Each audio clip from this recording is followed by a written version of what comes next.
Hello guys, welcome sa kauna-unahang video ko dito sa YouTube. And ever since nung bata ako, na-curious talaga ako kung saan nga ba nanggaling yung pangalang Blooming Treat. Ngayon, parang gusto ko atang mag-imbestiga.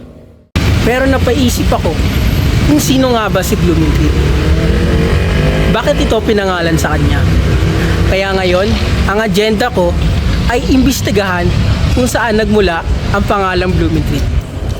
Pero parang ang boring naman kung ako lang mag-isa. Bakit hindi ko kaya tawagan ang aking mga kaibigan na isa rin sa mga lokal ng Blooming Treat?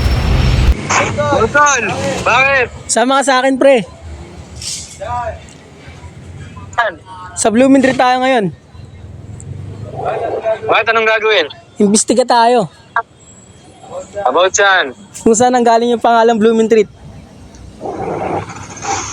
Ano, game? Sangayon din ako dyan. Gusto ko yan.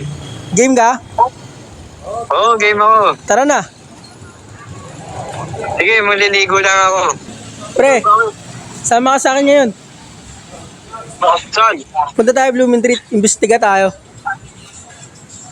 Sige, sakto. Uusap na rin ako. Dadaan ako dyan. Sama ka? Gina? Tara, punta ka na. Ano naman? Tara. Game. Ako, tol. Parang nakikita ko na yung isa.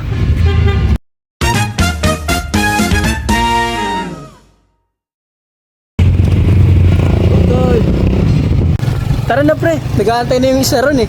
Oo, gusto ko na rin yung masubukan yung lilibutin natin yung Blooming Treat para malaman natin. Diba interesting? Oo, nakaka-interest. Parang history ba yung nakakalabasan? Oo nga eh. Ayun na pala siya oh. Oo nga no.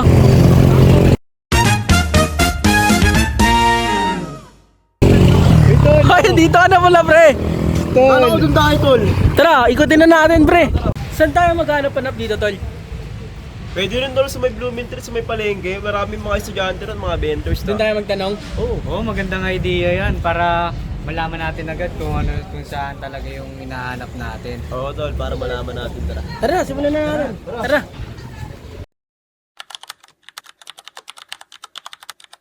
Kuya, alam mo po ba kung saan nanggaling yung pangalang Blooming Treat? Hindi po. Okay ba? Hindi po. Hindi po.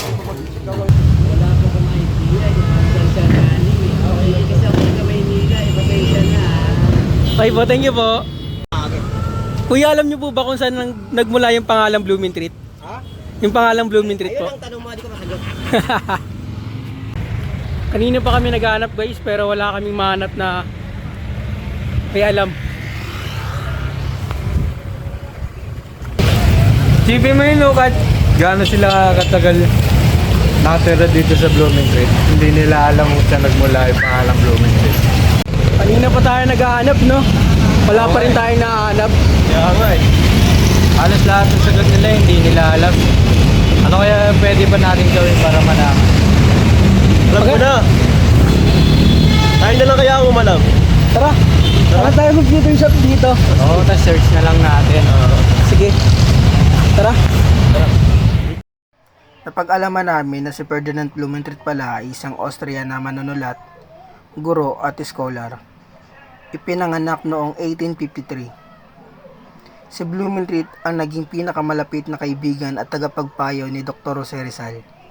Dahil sa kanilang palitan ng mga liham, sinuportahan niya ang mga pag-aaral, pananaliksik at mga adhikain ni Rizal para sa reforma. Ipinangalan sa kanya ang Blooming Treat o Blooming Treat Road sa Manila bilang parangal sa kanyang suporta kay Rizal at sa kanyang malalim na pagmamahal at pag-aaral tungkol sa Pilipinas. Ang lugar na ito ay nagsisilbing paalala ng ugnayan nila at ng kontribusyon ni Blooming Treat sa ating kasaysayan. Tapos din natin yung Oo nga, pre. gusto natin malaman. Oo, pagtapos ng marami nating interview, no? Nasagot din yung hindi ng mga tao nakatira sa Blooming Treat. Oo. Inabot na tayo ng ulan, pre. Magagabi na. Pero kahit ganun pa man, nalaman na natin at nagkaroon tayo ng bagong kaalaman, di ba?